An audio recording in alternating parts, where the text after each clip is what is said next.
Mesdames, Messieurs, bonjour et merci d'être encore en direct sur Info TV dans le cadre justement de votre programme Espace Miné. Nous sommes le lendemain de la fête, du travail, la journée consacrée à tous les travailleurs du monde entier. Hier, c'était donc le 1er mai. Tous les travailleurs du monde entier ont pu justement marquer un arrêt. Nous allons marquer le même arrêt ce jour, quelques heures après cette célébration, pour nous poser des questions essentielles. Quelle est la condition du travailleur dans notre pays, le Cameroun, et partant dans bon nombre de pays africains? Avez-vous l'impression que les travailleurs camerounais sont bien traités? Au cas où ils ne le sont pas, qu'est-ce qui fait problème concernant justement le travail dans notre République, la République du Cameroun? Mais avant tout cela, on aura déjà marqué un arrêt du côté des kiosques avec Claudia Antia qui nous amènera de ce côté pour avoir la quintessence de l'information parue. On marquera aussi un autre arrêt, si vous le voulez bien,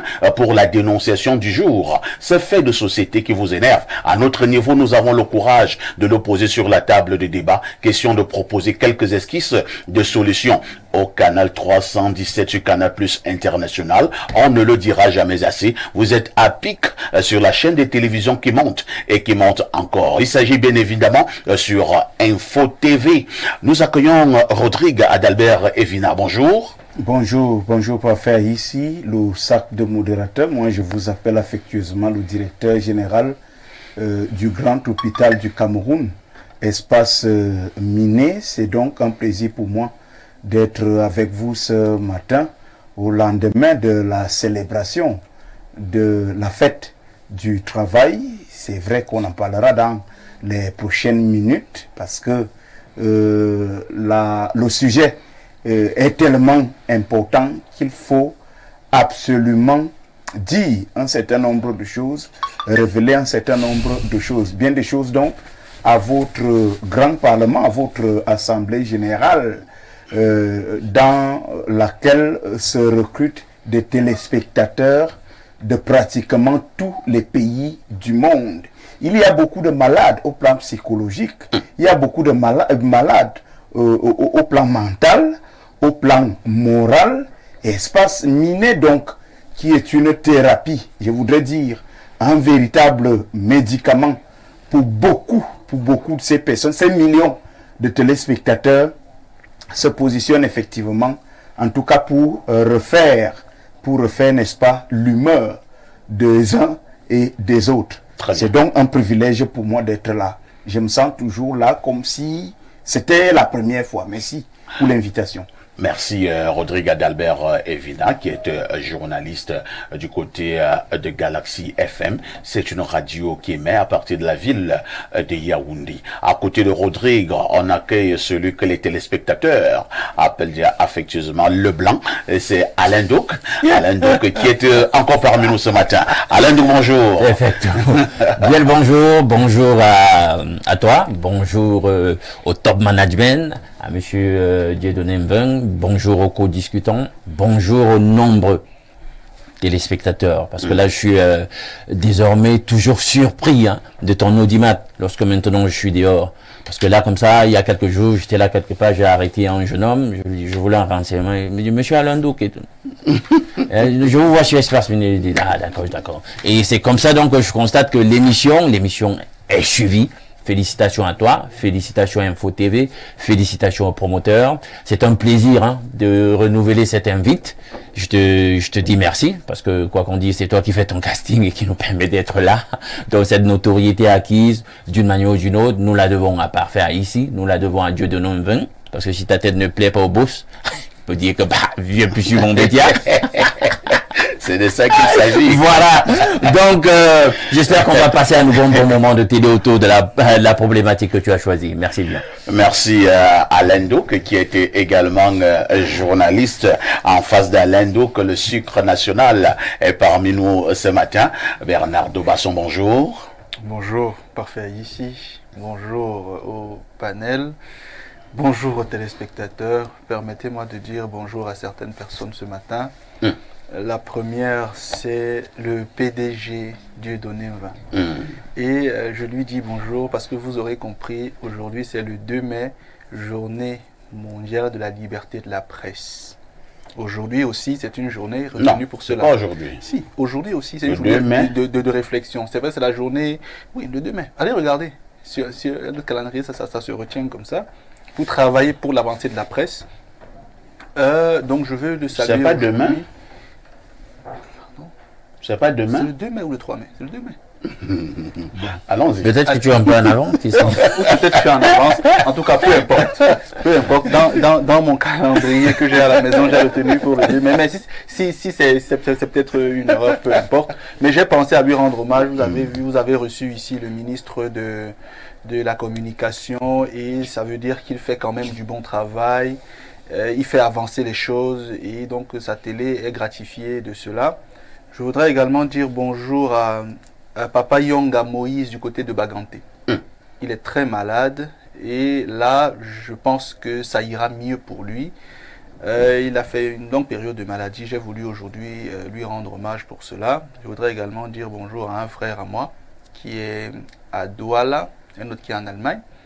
Celui qui est en Allemagne, c'est Stéphane Fofou. Il nous regarde tout le temps. Il est très fan du consultant planétaire et il m'a dit dis bonjour à Blériot et à Perfecto. Et pour mon frère de Douala, c'est Mpako de Baral, Rodrigue, qui nous regarde certainement ce matin. Bonjour à tous.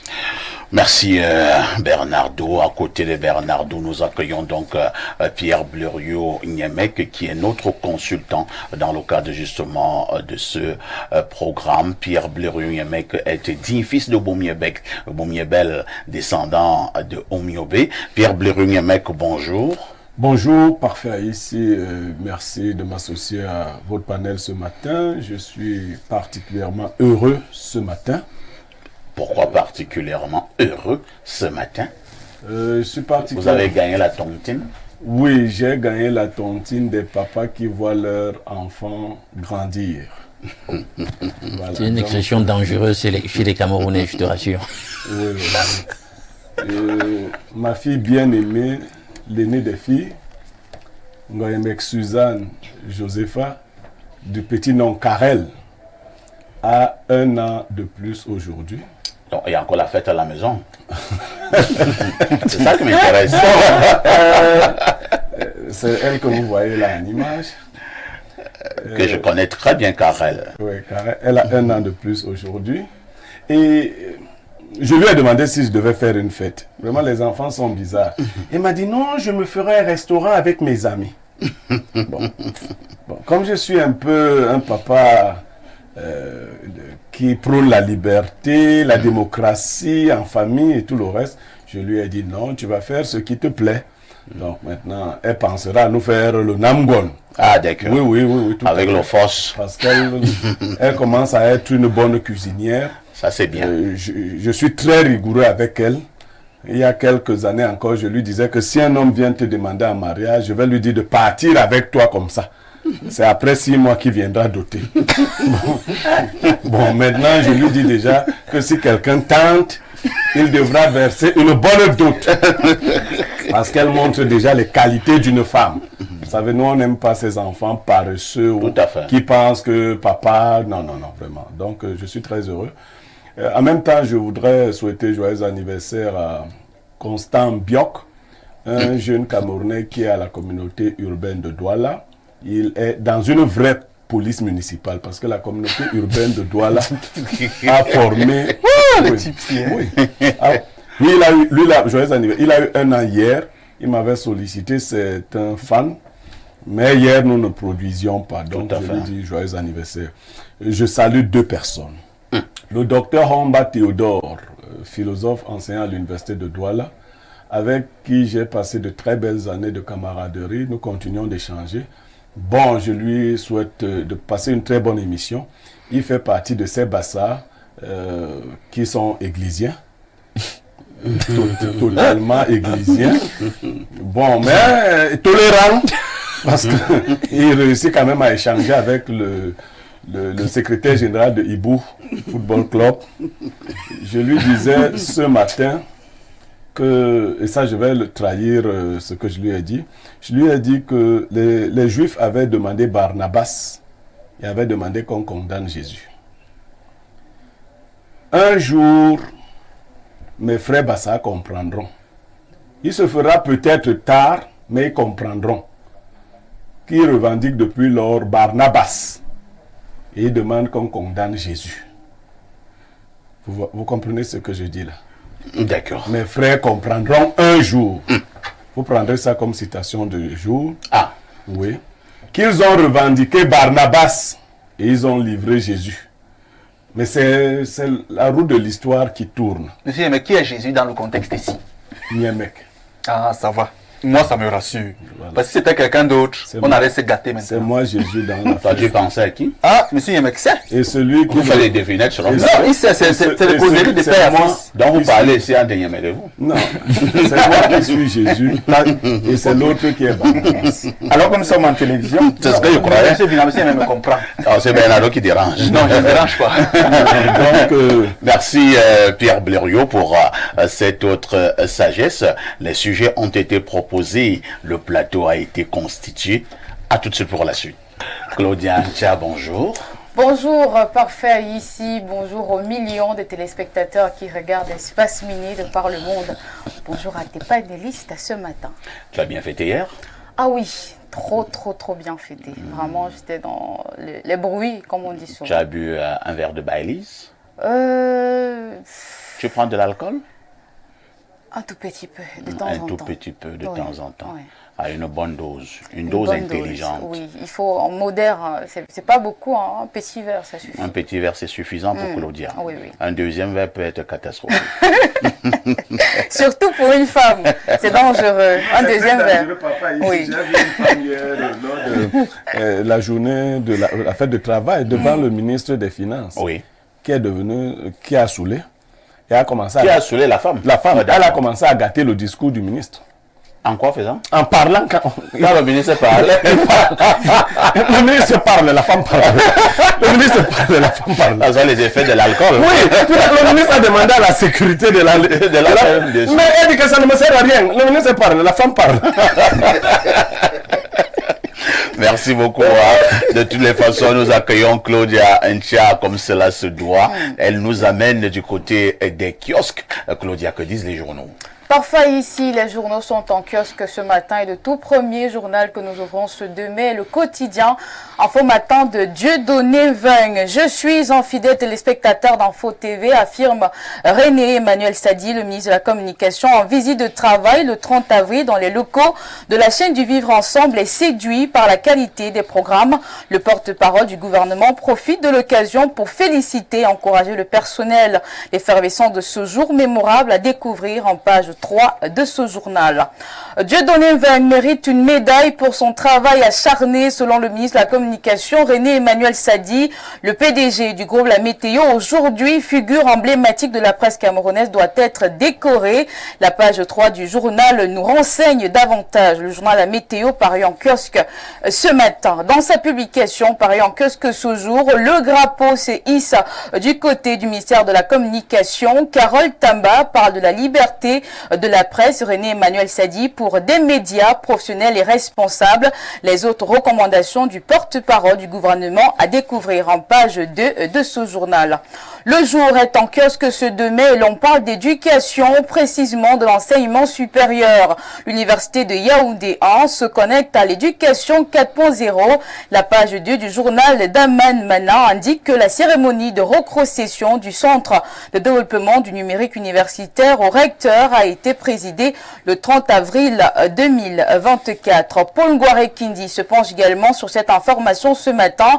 Le quotidien Réalité Plus est à l'université de Yaoundé 1 où le ministre d'État, ministre de l'Enseignement supérieur, Jacques Femdongo, rend fonctionnel le centre de développement numérique. Tournée de la page 4 à 7 de ce journal pour en savoir un peu plus. Numérique universitaire, Yaoundé 1 connecté à l'U, c'est l'une des informations majeures à retenir du journal Mutation paru en kiosque ce jour. Le Messager ne rate pas cette actualité ce matin et s'intéresse aussi à la gouvernance numérique universitaire. Le journal est au labo de l'éducation 4.0 à sa page 5 ce matin.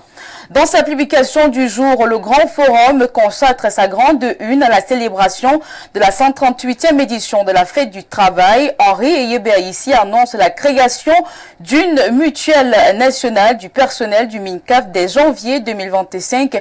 Lire donc l'annonce en détail de la page 4 à la page 5 ce matin. Le flambeau porte le flambeau de la fête du travail ce 2 mai, jour de célébration, peut-on lire en page 8 de ce journal. La cérémonie de la 138e édition au boulevard du 20 mai. La grande parade était placée sous la houlette du ministre du Travail et de la Sécurité sociale. La grande une de Philippe Ngaffé est au nord de France également ce jour. Pierre Gervais-Ngouet II, travailleur dévoué du RDPC, renseigne la presse en page 5 de ce journal.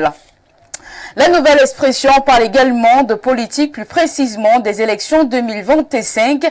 Les amis, objectif de Biya dans l'opposition, peut-on lire en page 3 du journal ce matin. Et nous clôturons cette seconde partie de la revue de presse avec le journal Caporal en kiosque ce jour. On parle de la journée internationale du travail. La Commission des droits de l'homme du Cameroun salue les efforts du gouvernement pour l'amélioration des conditions de travail. Le journal de Jacques Bayok parle donc de cette actualité de la page 5 à la page 7 ce jour. Merci Claudia pour toutes ces informations parues en kiosque au Cameroun. Vous ne partez pas. Quel est le fait saillant qui attirera notre attention ce soir aux 19h et aux 20h?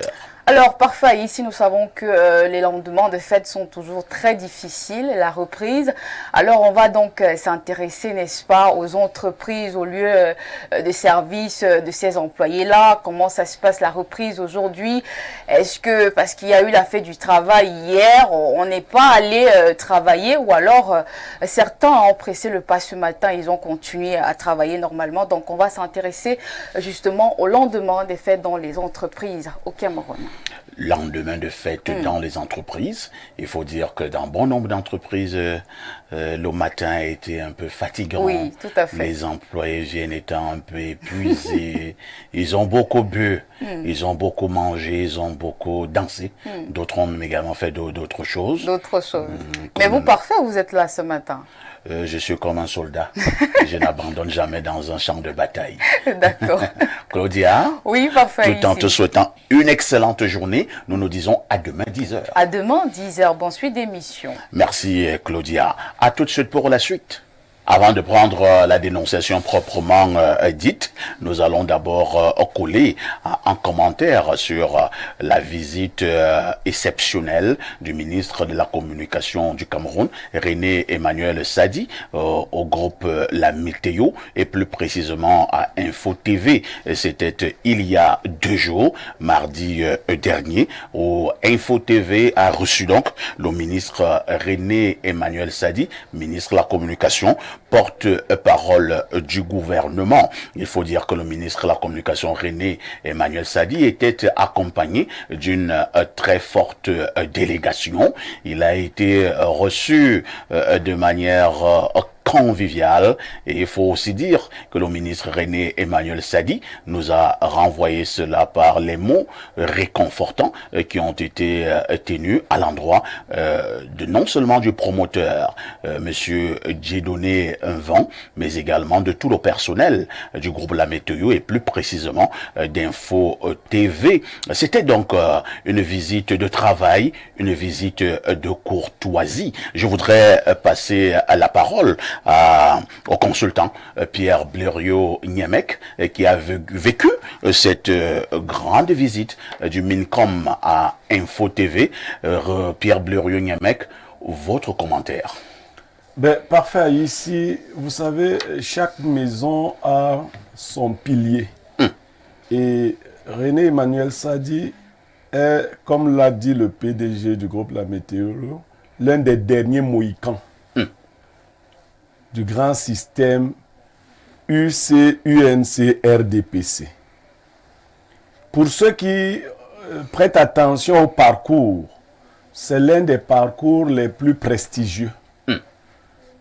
Et on a souvent l'impression qu'il est une assez bonne copie de son grand maître Paul Biya. Tout à fait. La discrétion, la sérénité, oui, mais également l'expression juste. Parce que quand vous critiquez le lièvre, ne dites pas que le lièvre ne court pas vite. Là, personne ne va vous écouter, puisque tout le monde sait que le lièvre court vite, il va très vite. Ceux qui ont déjà suivi le président Paul Biya parler, en privé comme en public, c'est la langue châtiée, c'est le mot juste. Et le ministre Sadi est de la même école. Ce que j'ai apprécié lors de la visite, c'était carrément l'humilité à l'état brut.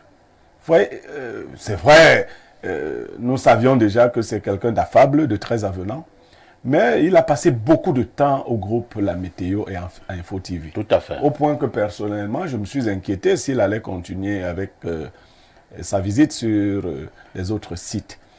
Les propos étaient justes.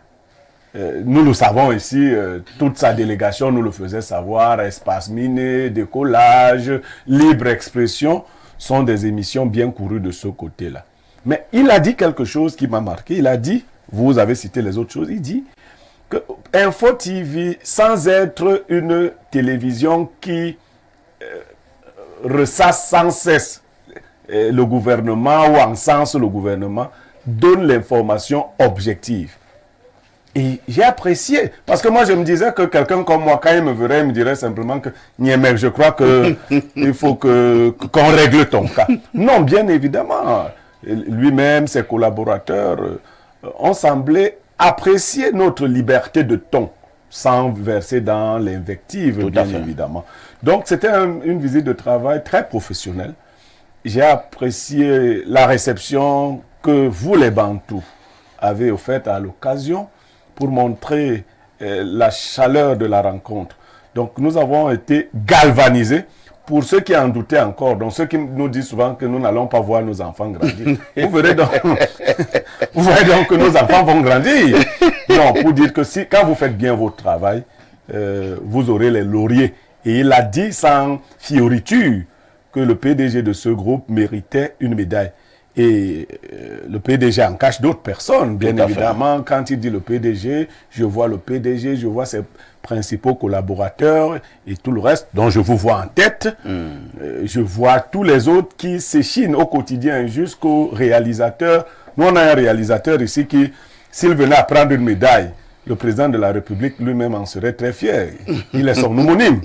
Donc, je veux dire, on a passé de très bons moments. Très bien. Et j'en suis fier. On a passé de très bons moments et Pierre Blériot est très fier. Il faut dire que Info Matin, parution de ce matin, dans un compte rendu à la une, on peut lire que je suis un fidèle téléspectateur d'Info TV. C'est pas moi qui le dis, hein. C'est le ministre René Emmanuel Sadi. Il a tenu ses propos lors de cette visite. J'étais très content de savoir qu'il est un fidèle téléspectateur, un fidèle observateur de la chaîne qui monte et qui monte encore. Comme l'a relevé tout à l'heure Pierre Blériot-Niemec, René Emmanuel Sadi, après avoir énuméré les faits d'armes de notre promoteur, M. Dieudonné Mvan, a conclu en disant que M. Dieudonné Mvan mérite une distinction honorifique. Et que lui, René Emmanuel Sadi, en tant que MINCOM, il va se battre pour que M. Dieudonné Mvan reçoive une distinction honorifique. Rodrigue Adalbert Evina, vous qui êtes journaliste, commentaire de la visite du MINCOM à Info TV. Oui, parfait. Ici, je pense que la visite du ministre de la Communication Info Télévision est un acte fortement encourageant. Dans un environnement particulièrement difficile qu'est le Cameroun, pour les médias, je voudrais le dire ainsi, et je voudrais dire que l'influence d'une nation dépend aussi de la qualité de ces médias. Tout à fait. Et lorsque le gouvernement vient vers la presse privée, ça c'est une très bonne chose, parce qu'en regardant le journal, bien évidemment, j'ai écouté le président directeur général du groupe La Météo qui disait « Votre présence ici, au moins sur le plan psychologique, galvanise est une très bonne chose. » Moi, je voudrais dire que il y a médias et médias. En des termes justes, comme l'a dit Blériot, le ministre de la Communication s'est prononcé. Info TV n'a pas besoin de louanges ou alors de critiques acerbes pour s'affirmer comme média. Vous savez ce qu'il a dit concernant cet aspect de choses? Dites-nous. Que Info TV est désormais parmi les médias qui comptent. Quand quelqu'un de sa dimension le dit, allez-y voir ce qu'il met dans Info TV compte parmi les médias.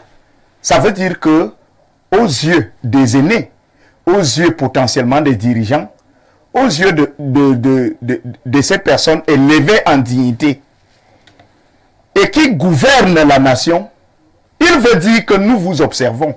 Tout à fait. Nous vous regardons et nous faisons bonne appréciation du travail que vous effectuez au quotidien. Lorsque vous regardez la qualité des programmes proposés par Info Télévision, au-delà de l'information, il y a la promotion de nos cultures par diverses langues et autres.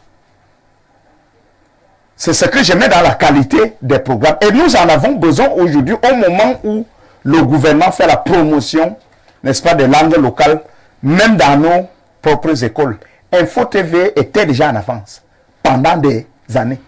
Et aujourd'hui, le ministre qui vient ici le reconnaître, je pense que c'est très encourageant. Mais maintenant, au-delà de la médaille, vous savez que nous autres, nous sommes comme ça. C'est-à-dire, vous allez pardonner nos bouches.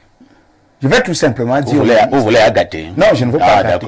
Dire au ministre et au reste du gouvernement que, vous le savez, on ne vous apprend rien. Le média, c'est l'argent.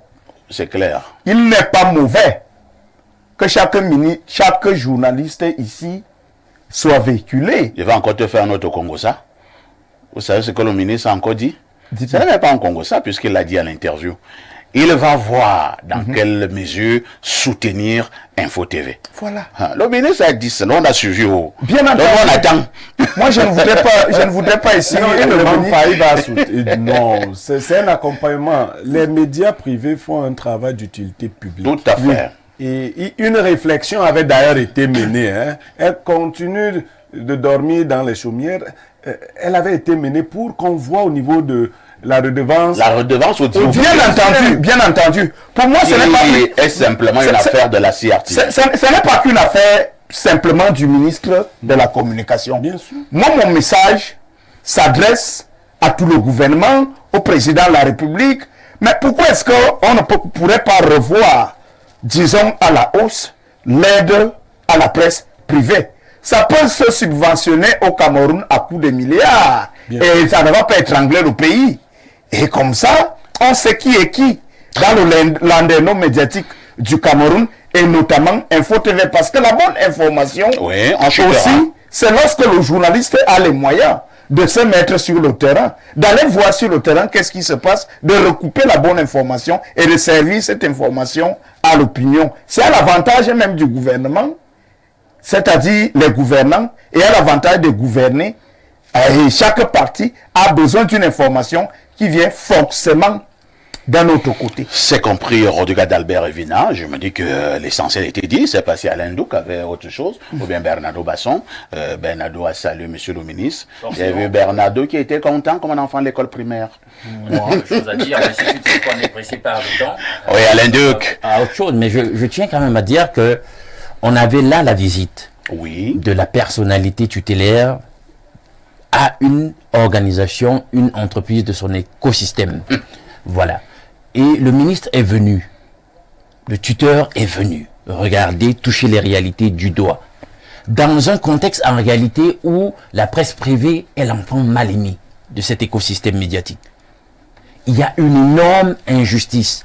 Parce qu'en réalité, comme le disait Blériot tout à l'heure, les médias privés mènent un service d'utilité publique. La redevance audiovisuelle qu'on prélève sur l'ensemble des Camerounais qui travaillent, en réalité, devrait être équitablement repartie entre tous les médias existants. Mais là, on constate simplement que toute la redevance est siphonnée au profit des médias dits à capitaux, je veux dire, à capitaux publics, comme on a l'habitude de les appeler. C'est une injustice criarde.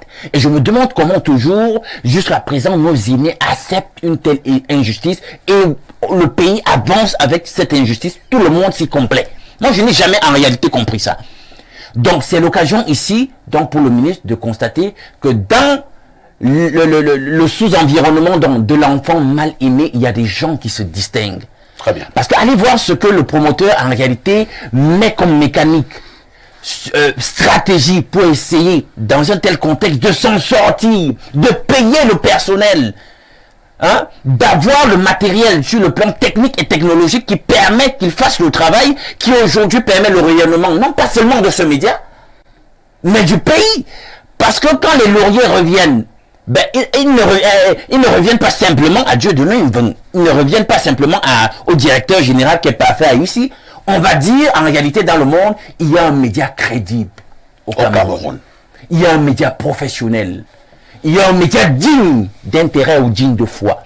Donc c'est un phare pour le pays et il faut que nos aînés replacent le sujet de cette répartition équitable de la redevance audiovisuelle sur la table. La CRTV, SOPECA et tout le reste ne doivent pas siphonner ça pour faire de la propagande. Et on constate donc qu'il ne suffit pas. Lui-même l'a dit. C'est-à-dire qu'on ne va pas, ne pensez pas que simplement parce que vous êtes tireur de pompe à longueur de journée, bah, ça fait de vous quelqu'un ou un média crédible.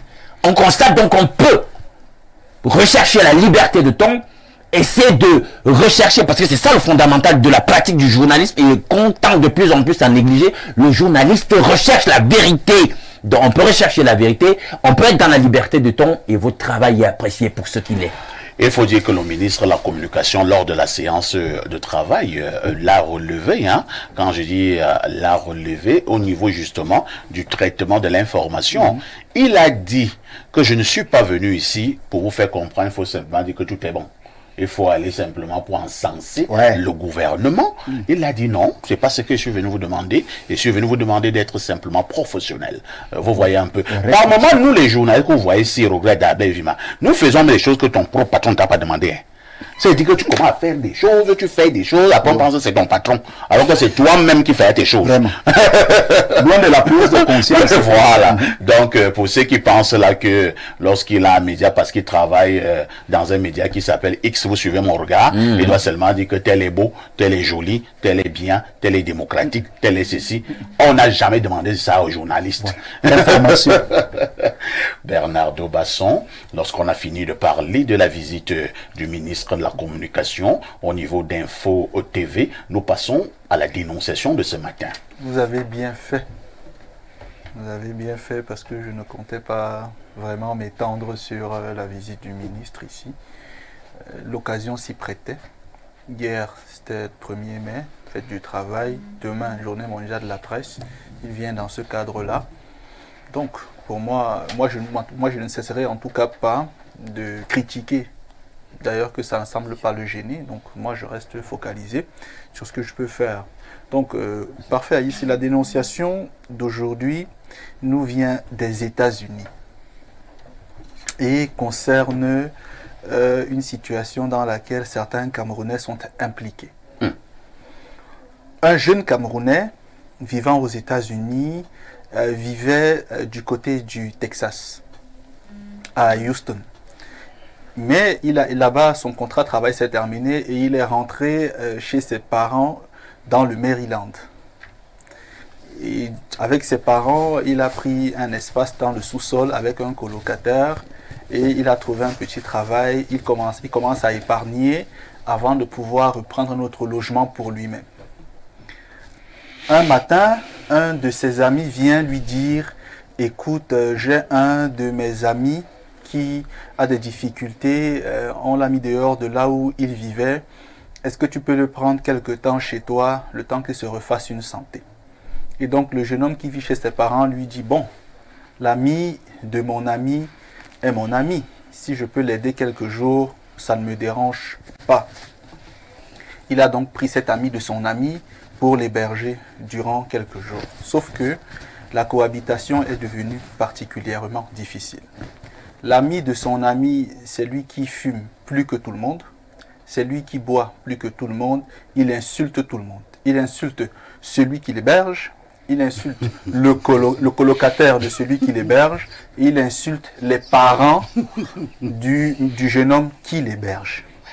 C'est devenu très compliqué au point où le père de la maison est descendu dire à son fils, écoute, ce monsieur, je ne le connais pas, il fait beaucoup trop de bruit ici, je ne veux plus entendre ça. Son fils essaie encore de masquer, mais le jeune homme qui est nouvellement arrivé ne semble pas être préoccupé par les reproches qu'on lui fait.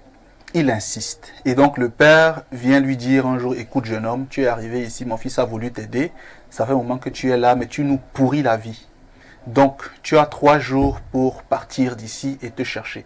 On a voulu t'aider. Il ne répond pas. Et puis quand le papa remonte, le fils lui dit, tu vois, c'est mon père, c'est chez lui. Moi j'étais à Houston, moi j'avais pas de souci. Là-bas mon travail est fini, je suis rentré ici, je suis chez lui en attendant de prendre le chez moi. Donc, j'étais juste hébergé parce que c'est entre nous, les Camerounais, on ne va pas mourir. Mais vraiment, si mon père est déjà fâché, il faut partir. Et le gars lui dit, je ne pars nulle part. Il lui dit, non, il faut partir. Il dit, je ne pars pas. Les 3 jours sont arrivés, le père descend, il demande que, mais le jeune homme, j'ai demandé que tu partes. Qu'est-ce que tu fais encore là? Le jeune homme, lui, s'en fout. Et donc, quand le fils du monsieur, celui qui avait mis son ami pour l'héberger, rentre, il lui dit, mon ami, il faut partir, je ne veux pas avoir des soucis avec mon père, parce que mon père menace également de me chasser de la maison, alors que je suis là juste pour un temps, il faut partir. Il dit qu'il ne bouge pas. Du coup, le fils de la maison commence à prendre ses vêtements, les vêtements du monsieur qu'il avait hébergé, il met dans un sac pour le mettre dehors. Et donc, celui qui était arrivé pour se faire héberger l'arrête avec les mains pour bagarrer. Finalement, il n'y a pas eu une bagarre si intense que cela. Le colocataire a pu séparer et il a fini par sortir. Quand il est sorti, il est allé à la police. Il a dit à la police qu'il habitait chez un monsieur qui est originaire du Cameroun mais naturalisé américain, qui est dans des gangs de drogue, dans des cartels de trafic d'organes et d'ossements, et que vraiment ce jeune homme ne mérite même pas de vivre. Ou au moins de rester en liberté. Que vraiment il l'a maltraité, il l'a torturé, il l'a bastonné et que vraiment il pense qu'on devrait l'arrêter. Il l'a menacé de plusieurs sortes. La police donc commence à enquêter sur le jeune homme qui avait hébergé l'ami de son ami. Et la police se rend compte que bon, les gangs, les cartels et tout, il n'y a pas d'éléments, on ne retrouve rien qui atteste qu'il appartient aux gangs, à tout ça. On ne trouve vraiment rien qui porte sur les menaces et tout, sur la violence et tout. Mais la police a retenu l'hypothèse de la menace parce qu'il habitait quand même chez quelqu'un et on l'a mis dehors. Et donc la police a transmis le rapport à la justice qui a condamné le jeune homme qui avait pris de l'héberger, on l'a condamné pour menace. Du coup, vous savez que dans ces pays, la condamnation crée 2 problèmes. Le premier, c'est que ça te fait un casier judiciaire. Donc, c'est compliqué d'avoir un bon emploi avant un certain temps. Mais aussi, lui, il a perdu son travail. Parce qu'il a été condamné. Il y a des boîtes dans lesquelles, quand vous avez été condamné, vous perdez votre travail. Qui a été condamné? C'est celui qui a accepté l'héberger ou bien celui qui l'a amené? Non, celui qui a accepté d'héberger. Donc, le fils du monsieur. Le fils du monsieur. Très bien. Puisque c'est lui qui voulait le faire sortir. Tout à fait. Et donc, celui-là a raconté des histoires à la police. Donc, on l'a condamné quand même. Là dans mon téléphone, j'ai les documents. Hein, donc, voilà. Et donc, on l'a condamné la première fois, mais ses avocats ont fait appel. Vous voyez. Donc, on l'a arrêté? Non, il n'est pas en prison. On peut condamner avec sursis. Donc, vous restez en liberté, mais vous êtes quand même condamné. Mais ça vous fait le casier judiciaire. Donc, ça vous fait... Voilà. Donc, il a fait appel de la décision quand même. Et bon, ses proches iront témoigner, mais il est vraiment choqué par la situation.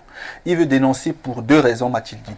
La première, c'est que les Camerounais de la diaspora devraient être plus prudents lorsqu'ils décident d'héberger quelqu'un, parce que les gens peuvent vous pourrir la vie pour rien.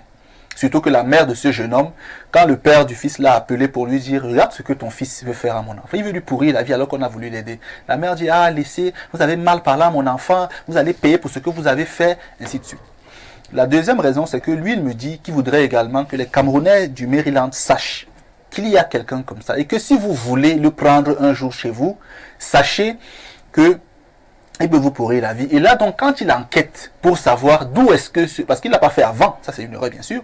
Pour savoir d'où est-ce que ce jeune homme venait, il se rend compte que le jeune homme d'abord habitait chez son oncle, toujours aux États-Unis, qu'il a mis dehors pour ses mauvais comportements. Et même l'ami qu'il avait emmené là, il l'hébergeait d'abord et il a également fait partir pour de mauvais comportements. Donc, c'est une situation compliquée. Je ne vais pas donner le nom à la télé, ça peut choquer. Mais moi, sur ma page Twitter tout à l'heure, je vais donner tout son nom. Et en disant que les Américains de la diaspora des États-Unis, il en devrait savoir qu'il y a quelqu'un comme ça, qui fait ci, qui fait ça, et qui pourrit la vie d'un tiers qui a juste voulu l'aider. Et même, je sors par là, oui.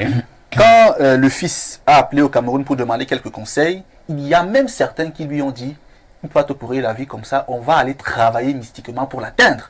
C'est là où il a dit, moi je ne veux pas ça vraiment. Moi je demandais les conseils, n'allez pas lui faire du mal comme ça. Moi je ne suis pas quelqu'un qui a été éduqué comme ça. Tout ce que je veux, c'est que vous compreniez que je suis dans le sadra et c'est compliqué. Très bien. Donc ça c'est une famille camerounaise oui. qui a voulu aider un Camerounais. Oui. Très bien. Oh, c'est compliqué. Hein. Maintenant, le garçon est dans des démêlés avec la justice américaine. Tout à fait. Pierre Blérugnemec, votre regard. Enfin, ici, j'ai une cousine qui m'a appelé ce matin pour me poser le problème d'un frère de famille dont on connaît les mauvaises habitudes, qui lui a fait ce qu'il s'est fait. Elle est endeuillée, mais je lui ai dit, c'est bien fait pour toi. Ce frère-là lui a fait quoi? Il a pris de l'argent. Oh là là. Je lui ai dit, c'est bien fait pour toi. Déjà, il y a beaucoup d'erreurs dans le comportement du jeune homme. Quand vous habitez chez vos parents, c'est pas parce qu'on est allé en Europe, je ne sais pas si c'est les Blancs qui... Parce que moi, je vois que l'éducation des Blancs est totalement dévoyée. Vous ne pouvez pas habiter chez vos parents et vous faites habiter des gens. Vous voyez un peu ça. C'est déjà pas bien.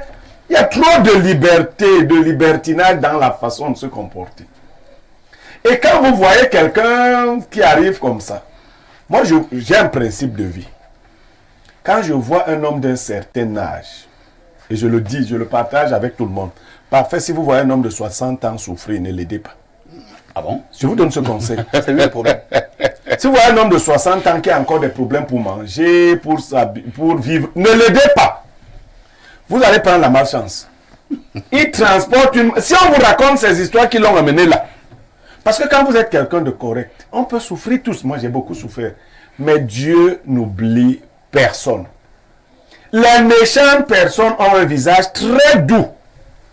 Quand je vous disais là qu'on a laissé partir Barnabas, il y a un Barnabas au Cameroun. Mais il est honoré de tous. Les méchantes personnes ont un visage très doux. Donc, voilà, c'est la première erreur. Ensuite, il y a quand même un minimum. Ce n'est même pas son ami direct. C'est l'ami de l'ami. Non. Même chez nous, ici au Cameroun, les maisons sont devenues difficiles. C'est compliqué. Moi, j'ai une maison qui a de l'espace. Mais il n'y a que mes 3 enfants qui vivent là-bas, vous voyez. Une tante est arrivée un matin avec des gens. Elle me dit que bon, ce sont mes cousins. Ils vont aller au lycée technique de Colbison. Elle va souvent envoyer le manioc. et tout. Elle voyait de l'espace. Elle a fini. Je lui ai dit, tata, ça, je faisais ça en Bogada. Ici, en Kouaban, personne ne vit ici. Et ça ne se négocie pas. Personne ne vit ici. Elle est sortie de chez moi fâchée, énervée, parce que... Mais moi, j'avais appris cela de quelqu'un, d'un vieux de l'époque. Elle a pris ces enfants-là, ils étaient 2. Elle allait les laisser chez un autre cousin. Le cousin a accepté. Aujourd'hui, ils sont au tribunal. Mais la tante et moi, nous nous saluons toujours. Et vous savez pourquoi ils sont au tribunal? Non. Mais parce que les enfants de cette tante ont volé l'argent de ce cousin. Le cousin a négocié, fatigué. La maman a soutenu ses enfants. Ils ont d'ailleurs pris une partie de l'argent. Ils sont allés donner à leurs parents au village. Donc, vous en comprenez. Non, moi, je te dis simplement qu'il n'y a pas de place. Tu dis que je vois les places. Je dis que tu... Je n'ai pas dit qu'il n'y a pas... Je te montre même les chambres vides. Mais on n'habite pas chez moi. C'est méchant, mais c'est parce que vous n'avez pas encore vu. Quand les sorciers travaillent leurs enfants au village, ils viennent en ville les déposer chez vous. En fait, ce sont des puces. Ce sont des puces. Donc, vous êtes battus, vous avez quitté le pays, vous êtes au Maryland, vous êtes aux États-Unis. Un Camerounais qui déambule arrive là. Vraiment, vous lui dites de continuer d'abord sa route tranquillement. Quand il venait, vous n'aviez pas pris rendez-vous. Je sais que c'est dur, mais je vous dis que ce sera encore plus dur lorsque vous allez faire ce genre de choses. Lui, il a même raté. Parce que s'il avait vraiment trouvé, quelqu'un peut venir chez toi et trouve vraiment que tu as des petits défauts. Parfait, c'est lui qui part te vendre. Ouais. Tu dormais là avec tes petits défauts. S'il avait vraiment trouvé quelque chose de compromettant, vous savez, on serait déjà au village de si je savais. Alain Douk, une situation donc de solidarité qui tourne à l'encontre de celui qui voulait plutôt aider. Nous nous retrouvons tous aux États-Unis. Nous sommes tous des Camerounais et nous savons qu'ici, c'est la solidarité. Tu veux donc aider un frère. Au moment où nous parlons, toi qui as voulu aider ton frère, tu es déjà menacé d'aller en prison. Vraiment. C'est quel niveau de méchanceté ça, Alain Douk? Ça confirme un truc qu'on a coutume de dire au sujet des Camerounais vivant à l'étranger. On dit qu'en Occident, la plus grosse menace du Camerounais, c'est le Cameroun. Ouais, j'ai souvent suivi un truc comme ça. On le dit. Vous savez, je vais un tout petit peu contraster par rapport à ce qu'a dit Blériot. Tu as trouvé que Blériot est très dur. Elle a été très dure. Non, mais là, Blériot dit qu'il y a des chambres vides. Oui. Elle dit que tu ne dors pas. Il a de bonnes raisons. Tu sais qu'il y a des chambres vides. Bien sûr. Il a de bonnes raisons d'être dur, mais il ne faut pas qu'on verse non plus dans l'extrême parce que ça nous empêchera finalement de pratiquer la charité. C'est aussi un danger. Nous avons quand même un devoir de solidarité dans notre humanité vis-à-vis des gens qui sont en détresse. Ça, c'est la moindre des choses. Mais il est méfiant. Mais non, j'ai dit que je te comprends. Mais je dis qu'on doit chercher un certain équilibre. Bien maintenant, quand j'ai suivi Vous n'êtes pas plus bon que Dieu. Si tu vois non, personne ne le saura jamais. Laisse-le souffrir. Dieu sait pourquoi il souffre. Personne ne le saura jamais. C'est pas ce que Dieu attend de nous. Il faut que tu cites souvent bien la Bible. Et si tu veux, je vais te citer des textes qui te disent de ne pas être aussi Dieu sur le sujet. Vas-y. Moi, j'ai suivi Bernardo tout à l'heure quand il faisait le récit. Et j'ai tiqué. Parce que quand le monsieur a commencé à avoir un comportement, le jeune homme a commencé à avoir un comportement hostile, je ne sors pas. Moi, je dis, ça, c'est un gars qui a un problème. Mais s'il a ses problèmes, mais non, il a un problème, il n'est pas normal. Non, s'il n'est pas normal, j'ai demandé qu'il parte.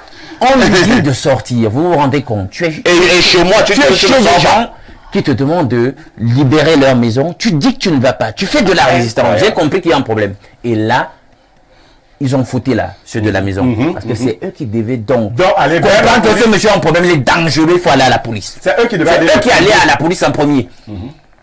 Tu comprends? Moi, j'ai su immédiatement que c'est un monsieur à problème. Le gars là, c'est un gars à problème. On te dit sort, tu dis que tu ne sors pas. Moi, je n'ai fait que poser les faits. Il y a un problème.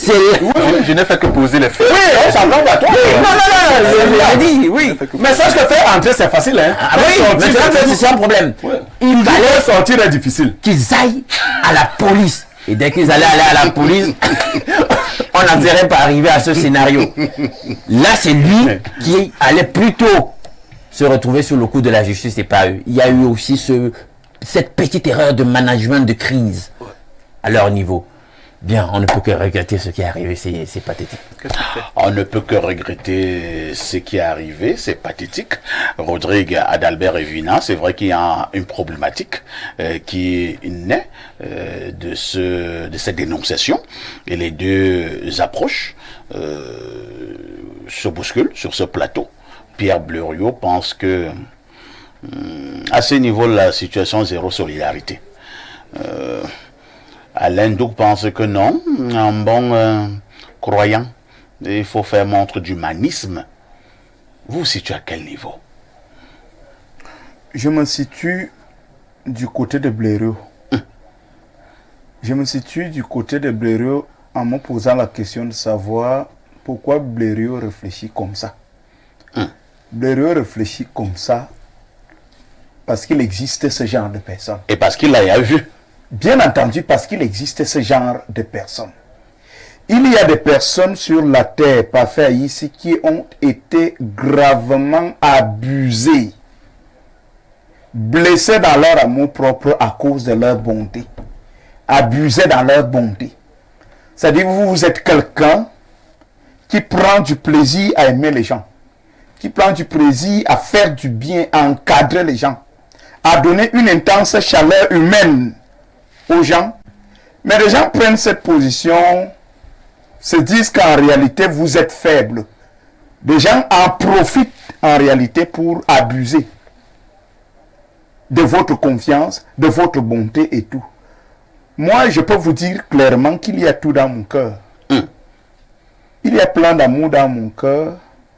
Mais dans mon cœur aussi, il y a beaucoup de rigueur. Dans mon cœur, il y a une grande rage. C'est-à-dire, à la même dimension où il peut vous faire du bien, quand je me rends compte que vous avez changé le nom que mes parents m'ont donné, c'est-à-dire vous m'appelez Toto ou le fou. Lorsque je me dresse contre vous, votre situation ne sera pas... Alors qu'on vous appelez Vina. Oui. Alors qu'on vous appelait le Toto, là, le fou, le mougou. Voilà. C'est-à-dire... Une fille que toi tu trouves que tu es en train d'aider. Non. La fille dit que j'ai mon mougou. Non. Toi tu penses que tu l'aides. Voilà. Tu deviens mougou. Même au niveau de la famille, il faut donner raison à Blériot. Mais prêter de l'argent à une tante ou un cousin ou un frère. Et puis, monsieur se permet de retenir votre argent, de bouffer votre argent.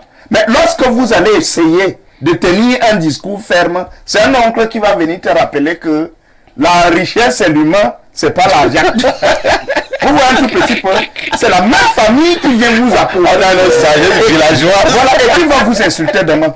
Si moi je peux ouvrir des entreprises et autres, je confie des responsabilités à des gens que je peux envoyer en prison.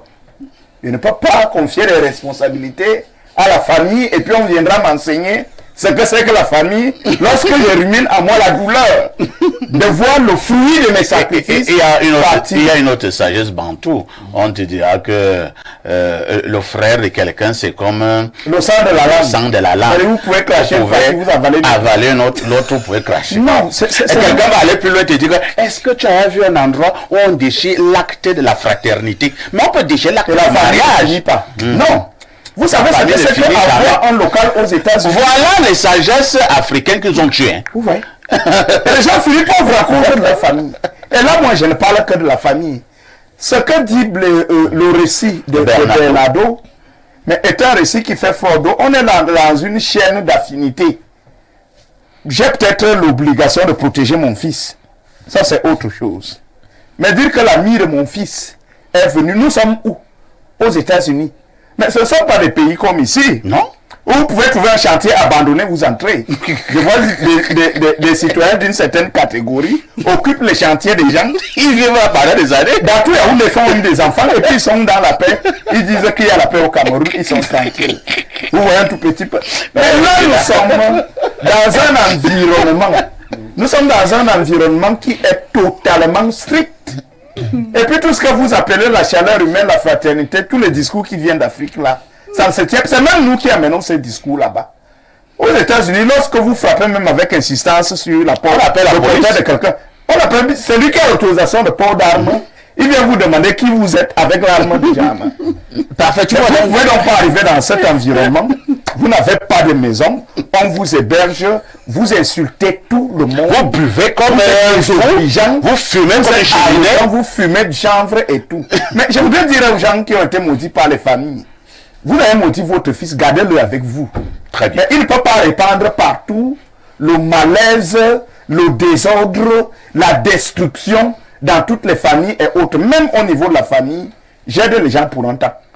Ça veut dire que vous avez un problème. Si je vous ai fait, si j'ai accepté que vous restez chez moi pendant un... Ça ne doit pas excéder. Et ne venez pas chez moi seulement mettre sur la balance mes défauts et autres. C'est compris. L'être humain est très compliqué. C'est compris, Rodrigue. Avant de repasser la parole à Bernardo, Blériot insiste à coller rapidement à mon. Je précise deux choses. Oui, allons-y. Les Occidentaux ont connu la modernité avant nous. C'est faux de penser qu'ils ne sont pas hospitaliers. on se trompe. C'est parce qu'ils ont vu qui est l'être humain. Ils ont vraiment vu qui est l'être humain. Qu'ils ont organisé leur société. Les bêtises disent Mouranabé. Oui. Vous jouez beaucoup. Quand votre situation matérielle s'améliore, 80% de vos connaissances commencent à vous détester. Oui. Pour rien. Pas pour rien. Parce que vous avez changé de camp. Donc vous avez violé un principe. Nous devons être dans le même camp. Nous devons être tous pauvres. Donc, quand vous voyez certains riches se comporter d'une certaine manière, c'est l'école des riches. Les pauvres, pour la plupart, sont mauvais. Pour la plupart, ont le mauvais. D'ailleurs, ils ne dorment pas la nuit. Et ils ont une autre pensée qui m'horripile. Ils pensent qu'un jour, tous les riches seront pauvres et les pauvres deviendront riches. Non, ça ne va pas arriver. C'est pas ce que dit la... Pourquoi tu es dur comme ça, Blériot? Non, c'est que les gens ne comprennent pas. Et Vina dit autre chose, j'aide les gens pour un temps. La technique, c'est que aider les gens chez eux. Aider les gens chez eux. Faire entrer un membre de la famille à la maison, c'est facile, hein? Quand votre neveu entre chez vous, la première chose, c'est que sa mère lui dit que tu es l'un des héritiers de mon frère. Ah bon? Aïe, si tu ne pourras plus résoudre le problème là. C'est toi qui l'as créé le jour où il est déjà dans l'héritage, dans ton héritage. Ça veut dire le petit Atango et autres là sont déjà en compétition. Bien sûr, j'ai vu des cas. Mais on se crée ces problèmes là et quand sa mère vient, elle t'appelle à côté. Et si tu sais que on est sûr des enfants de sa soeur, écoute des discours. On est sûr des enfants de sa soeur, mais on n'est jamais sûr des enfants de sa femme. Même si ma femme est allée me prendre des enfants dehors, c'est eux qui vont vérité. Voilà. Merci Bernardo. Si le monsieur vous a raconté cette affaire, c'est vrai que lui-même il a dit pourquoi il raconte, attirer l'attention des autres Camerounais, exposer ces messieurs qui est hyper dangereux. Mais pour l'instant quand même, est-ce qu'on peut apporter à notre petit niveau une solution à ces garçons maintenant qui a des problèmes avec la justice américaine? C'est compliqué. Parfait, ici je ne serais pas opposé au précédent qu'au panéliste dans la lecture systématique de la situation. Mais je vais aller étape par étape. Concernant la maman du jeune homme, celle qui protège son fils, moi je peux lui dire deux choses. La première, lorsque les parents n'éduquent pas leurs enfants, la vie se charge de les éduquer. Lorsque vous laissez votre enfant être méchant vis-à-vis des autres, un jour il sera méchant vis-à-vis de vous. Elle peut prendre son temps. C'est cet enfant qui va la tuer. On a une dernière affaire au Cameroun. Voilà, j'avais déjà oublié le cas, mais vous rappelez. La deuxième chose, concernant ce jeune homme,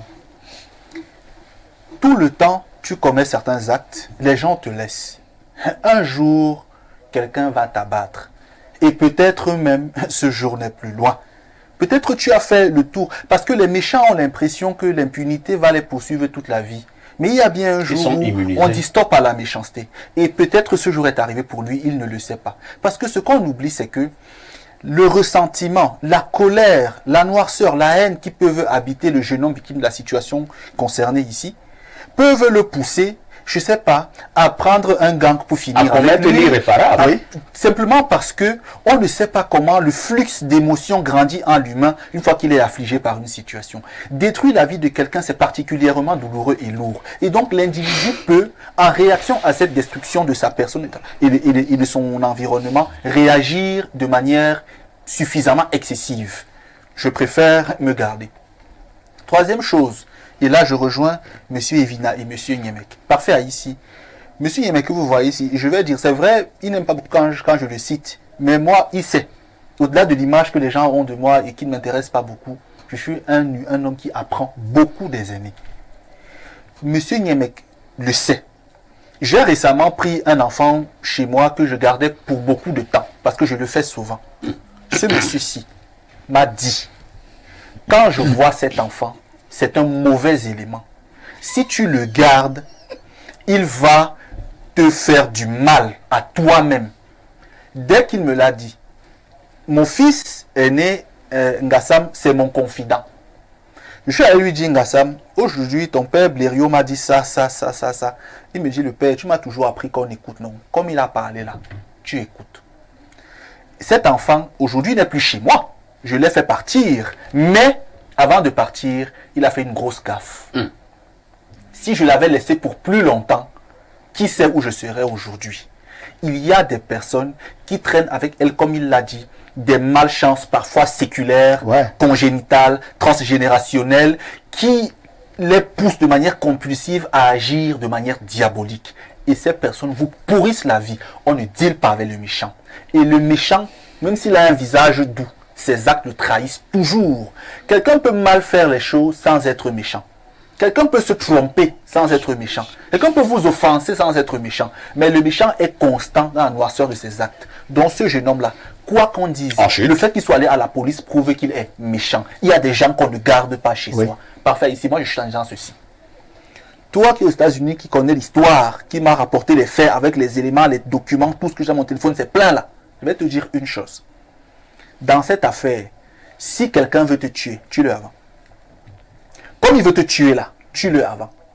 On fait la promotion du mal. Non, c'est pas dans ces termes. C'est pas la promotion du mal. Quand tu dis tue-le, on n'entend pas. Bon, si quelqu'un veut te faire du mal, et que tu sens qu'il veut te faire du mal, c'est-à-dire gère ça avant. Merci Donc pour le moment là, il sait ce qu'il a fait. Je dis bien encore, je vais aller afficher tout son nom sur ma page. On a compris. Voilà. Lisons quelques messages. Je prends justement le premier message qui nous vient des États-Unis.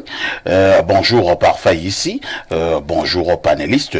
Le MINCOM a juste confirmé ce que ressentent les téléspectateurs ces dernières années. Parfait ici, le meilleur journaliste au Cameroun. Ça ne souffre d'aucune contestation. Très bonne dénonciation. Une solution très simple. Appelez la police, fait le rapport et ils vont ordonner de libérer l'espace. Ici aux États-Unis, on règle ces problèmes très rapidement. Le genre aussi qui dit non devant mon père. Essaie ça avec moi. Je te donne un KO d'abord. Le KO peut t'emmener loin. Merci beaucoup. Autre message ce jour. Bonjour le plateau. Un bravo au consultant de tous les temps. Parfait. Ici, je voudrais demander au consultant s'il a grandi avec ses grands-parents. Bien sûr, j'ai été essentiellement élevé par mon grand-père et ma grand-mère maternelle qui avaient 61 ans et 57 ans à ma naissance, jusqu'à leur mort. Nous prenons ce message du 352, c'est le Luxembourg. Bonjour Perfecto, j'ai la chance de vous avoir en direct ce matin. En ce qui concerne la dénonciation du sucre national Bernardo, c'est monnaie courant ici à la diaspora. Nos frères sont très méchants pour la plupart et mal intentionnés. Du coup, tout le monde se méfie et ça devient compliqué car il y a des gens qui ont vraiment besoin d'aide. Mais hélas, bonjour au sage Blériot, c'est Lionel Témon du Luxembourg. Autre message ce jour. Bonjour. Vraiment, j'ai pas souvent pour habitude d'intervenir, mais je suis scotché chaque matin pour vous suivre. Tonton Blériot, tu es un sage de sage. J'ai vécu la situation telle que tu l'as décrite. C'est comme si c'était mon histoire. J'ai décidé de ne plus jamais ouvrir ma porte. C'est mieux d'aider à distance pour éviter les problèmes. Autre message, je pars au 229. C'est le Bénin. Cotonou. C'est le Bénin. Bonjour Parfait Haïssi et ton brillant panel concernant la dénonciation. Je suis d'avis avec Niemek. Les Camerounais sont dangereux dehors. J'ai été victime de cette erreur de ma part d'avoir hébergé un ami caramel de lycée d'un Koldongo. Il a failli vendre tout chez moi à mon insu. N'eût été un frère camerounais qu'il avait dénoncé à ma grande surprise. Bonne émission à vous. C'est Aïnda, votre fidèle téléspectateur du côté du Bénin. Autre préoccupation ce jour, je pars au 213, c'est l'Algérie. Bonjour Perfecto, l'Emmanuel Sadi de la modération. Oui. Bonjour au wattiseur national sur le plateau.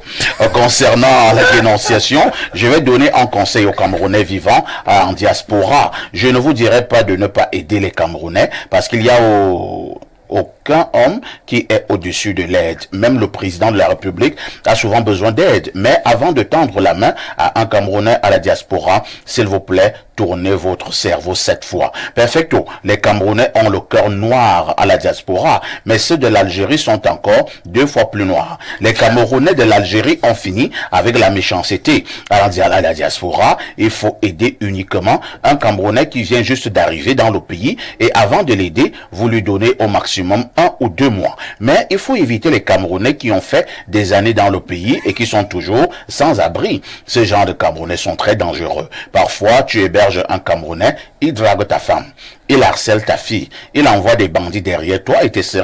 Voilà que le monsieur de la dénonciation a voulu aider un Camerounais et il est sorti avec une condamnation. S'il vous plaît, évitez les Camerounais à la diaspora. Vivez seul dans votre coin, ne leur montrez ni votre domicile, ni votre lieu de travail. Tant que vous traînez avec des Camerounais, croyez-moi, tôt ou tard, je dis bien tôt ou tard, vous aurez des problèmes. Mais ça, c'est une mauvaise presse inqualifiable. Sauf que justement, regarde, écoutez l'image que présente l'homme camerounais dans l'ensemble. Bon, en général, Sauf que même ce n'est pas faux. en général, nombreux parmi ceux qui quittent comme ça sont d'abord des mauvais garçons ici. On les connaît, non? Allons une fois de plus du côté des États-Unis. Hein. Monsieur Evina, ce n'est pas vrai, monsieur. Je vis aux États-Unis et il y a des gens qui peuvent habiter dans une maison abandonnée et y rester pendant longtemps, même si le propriétaire leur demande de sortir. C'est une longue procédure pour les retirer de cette maison. Je dis bien, même si le propriétaire se présente. Ici, le propriétaire demande un Merci pour Le l'information. chantier est là pour tout le apprend. monde. Et puis lui vit où aux États-Unis? Bonjour, Ça n'a rien à voir Kadhafi. avec l'état indiqué par Blériot. Bonjour, Par- le Kadhafi par- de la modération. Oui, Kadhafi. Concernant la dénonciation, c'est grave dans nos familles. Rends-toi compte qu'en 2021, mon père a récupéré le fils d'une nièce du village à lui et le type nous a sorti son vrai visage 1 an plus tard en clonant tous les téléphones de chez nous.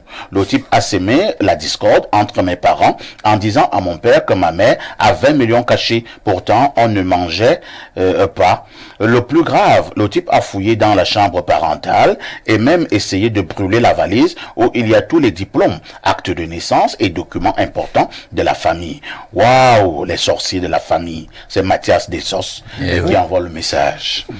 Nous partons encore au plus 571.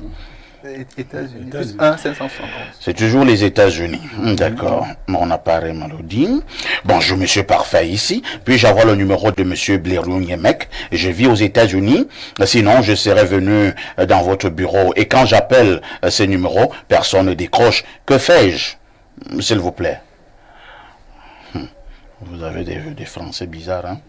Essayez de m'appeler encore après l'émission. Disponible sur On Facebook. verra. Appelez donc après l'émission. Ouais. Aujourd'hui, notre ami en chemise se trompe. Le blanc est très hospitalier, très humain et adore partager ce qu'il a avec les pauvres. Je rappelle que c'est un message qui nous vient de l'Algérie.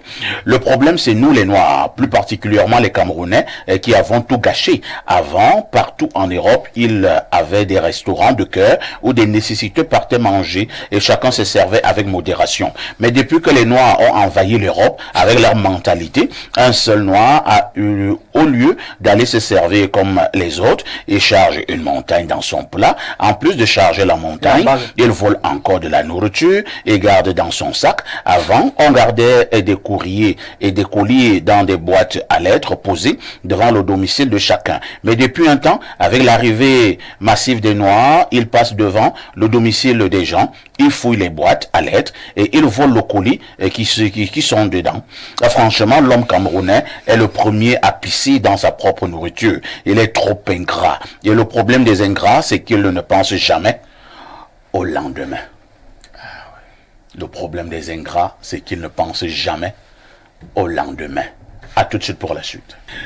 Parce que vous êtes en direct sur Info TV, vous avez certainement fait le meilleur choix. C'est celui justement de suivre votre programme Espace Miné de lundi à vendredi, 10h, 11h52. Pendant 2 heures de temps, nous vous proposons une autre manière de faire la télévision. En ouverture de ce programme, nous vous l'avons dit, nous marquons un arrêt ce matin au lendemain de la célébration de la fête du travail pour justement nous positionner, non seulement nous positionner, mais surtout nous questionner sur l'austérité statut, la condition du travailleur africain et plus précisément le travailleur camerounais. Quel regard général posez-vous sur le travailleur au Cameroun? Je passe d'abord la parole à Alain Douk. Alain Douk, c'est quoi un travailleur au sens du code du travail? Un travailleur, c'est quelqu'un, un humain, un individu qui par la force de son travail, c'est-à-dire soit physique, soit intellectuel, met au service de, comment on dit, d'une entreprise, du système productif, ses facultés, ses capacités, sa force, pour assurer la production, soit de biens, soit de services, etc. Contre rémunération. Contre rémunération. Parce que là, c'est qu'il très il doit être payé. Et lorsqu'on parle de rémunération maintenant, il faut que la rémunération soit décente, parce que dans les objectifs de développement durable de l'ONU, c'est le 8e objectif, on parle de travail décent et de croissance économique. Donc c'est une exigence donc pour ceux qui croient en réalité à ces institutions mondialistes et appliquent leur vision des choses. Merci Alain Douk. Rodrigue Adalbert Vina, la 138e édition de la Fête du Travail, c'est donc célébré hier, 1er mai 2024. Mais comme dans presque toutes les célébrations, et là je prends surtout le cas du Cameroun, on a droit au discours du ministre du Travail et de la Sécurité sociale. Pour le cas d'espèce, il s'agit du ministre Grégoire Owona. On a droit au discours des syndicalistes qui viennent aligner le chapelet de doléances, qui viennent pleurer. On le fait depuis pratiquement une 50aine d'années. Mais sur le terrain, avez-vous l'impression que la condition du travailleur a changé? Parfait, ici je vais prendre un aspect que je maîtrise le mieux, le secteur privé. Je vous annonçais, je vous avais donné l'information dernièrement que j'avais été suspendu par le Conseil national de la communication, Oui. suite à une affaire concernant une société appartenant à un Camerounais. Vous avez été suspendu. Oui, Comme vous avez été suspendu par cette affaire. Non, je n'évoque pas la société. Rodrigue, comme vous avez été suspendu par cette affaire, est-ce que c'est vraiment pas important que vous reveniez sur cette affaire sur un plateau de Non, télévision? je ne parle pas. Vous avez purgé votre sanction? Bien entendu. Mais pourquoi ne pas jeter la tête devant? Non, écoutez, c'est pour vous dire, c'est pour répondre à votre question et vous dire pourquoi le secteur du travail est malade. Et j'espère que le ministre du Travail et de la Sécurité sociale nous écoute. Je parlais du secteur privé. La condition du travailleur, pour répondre à votre question, est extrêmement difficile, pour ne pas dire mauvaise. Pourquoi? Parce que le Cameroun, en ce qui concerne le travail, est bien encadré du point de vue des textes. Le travailleur, lorsque vous parcourez les textes, Est protégé. est protégé. En réalité, c'est un prince, parce qu'on vous dit, vous ne pouvez pas le limoger n'importe comment. Vous devez vous assurer de ses meilleures conditions de travail. De ses cotisations à la CNPS. Des cotisations à la CNPS et autres. Allez voir les sociétés qui exploitent le bois au Cameroun. Je prends cet exemple-là. Moi, j'ai mené 3 enquêtes. C'est-à-dire, certains parlent avec émotion. Moi, j'ai été dans 3 sociétés différentes.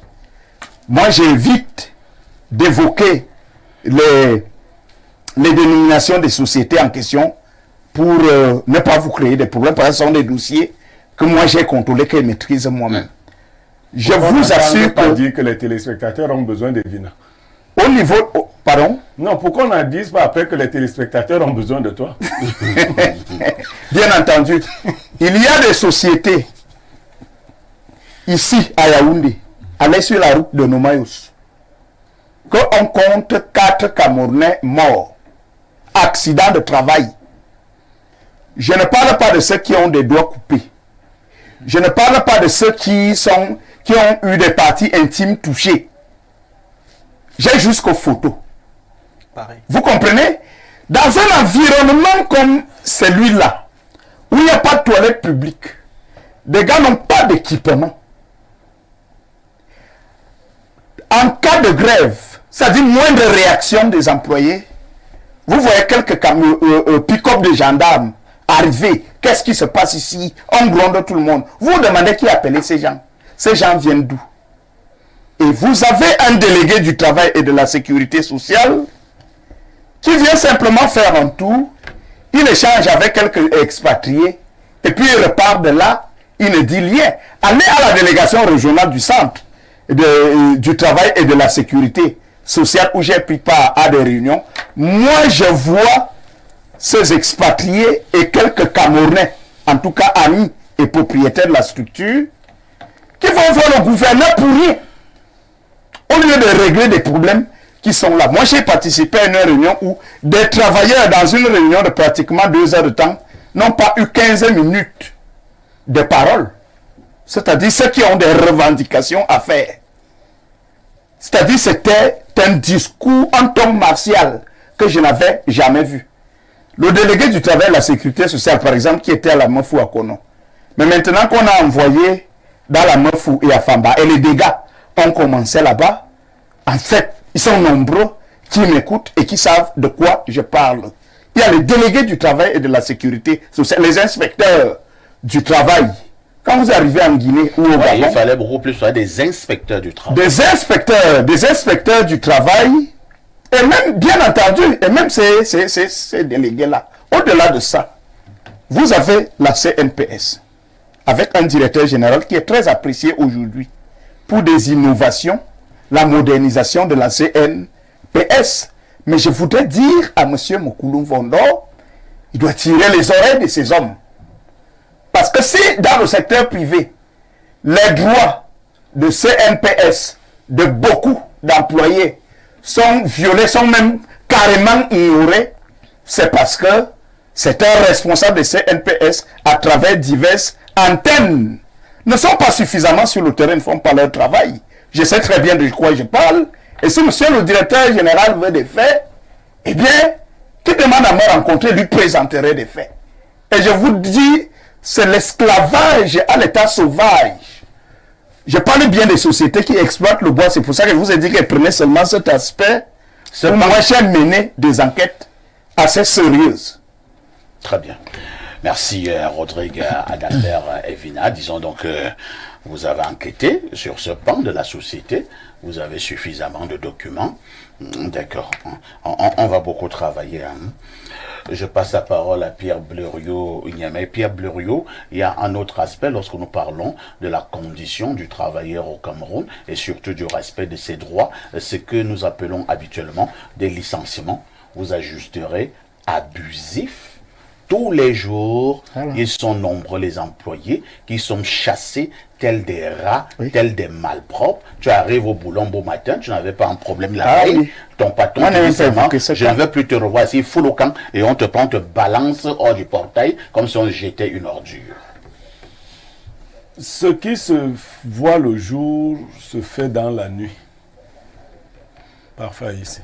Ce qui se voit le jour se fait dans la nuit.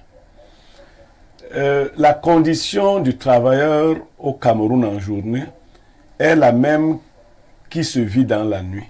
Nous sommes des sociétés de cons et de femmes-là.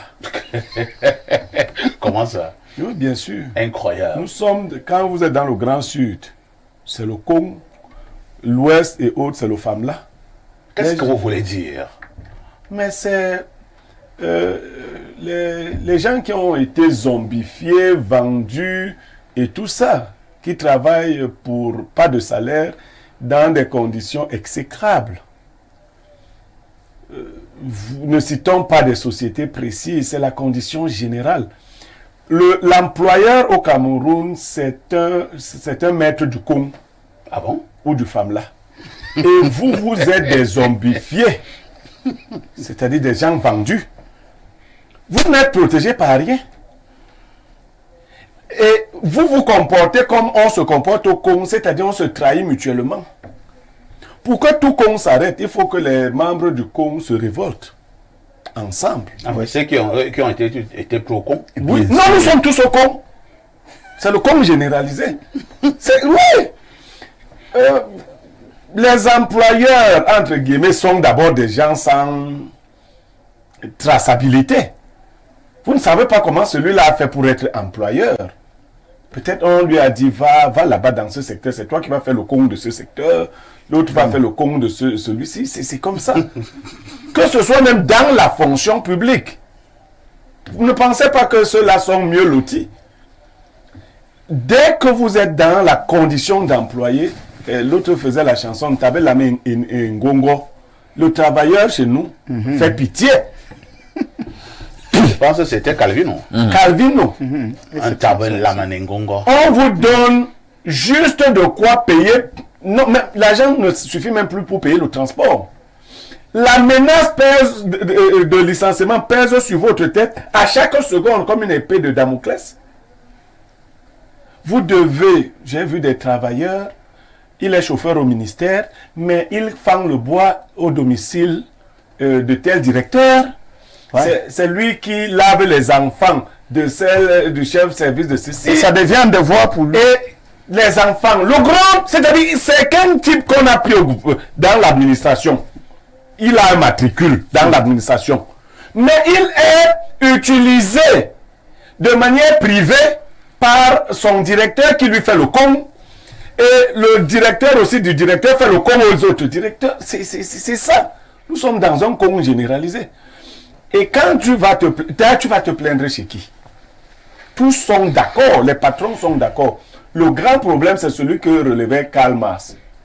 Les prolétaires ne savent pas faire foule. Ils ne savent pas se mettre ensemble. Si on menace d'enlever Niamey au travail, un exemple, si Niamey aussi pouvait travailler, si on menace d'enlever Niamey au travail, tu entends quelqu'un qui a déjà levé le doigt que mais, moi je suis là pour le remplacer. Je suis candidat. Voilà, donc Niamey travaille la peur au ventre. Parce que la seule chose que le patron vous dit tous les jours, c'est que je peux vous remplacer le même jour. Vous voyez? Et par qui? Et d'ailleurs, quand vous avez ce genre de patronat, il faut bien des gens qui vont dire non. Vous savez, parfois ici. Et ailleurs, en France notamment, les gens ont dit non. Aujourd'hui, les choses ont connu des avancées sensibles. On a vu les gilets jaunes. Sauf qu'ils sont même déjà en train de détricoter les acquis sociaux. Même de ce côté-là. On ne peut même pas comparer. Hein. Non, on ne peut pas. Je dis que la dynamique est la même. Nous sommes dans des univers totalement opposés. Chez nous, le travailleur, s'il prend même pour lui seul sa rémunération, ne peut pas survivre jusqu'à la prochaine rémunération parfaite ici. Vous parlez des conditions de travail. La santé du travailleur ou la santé au travail.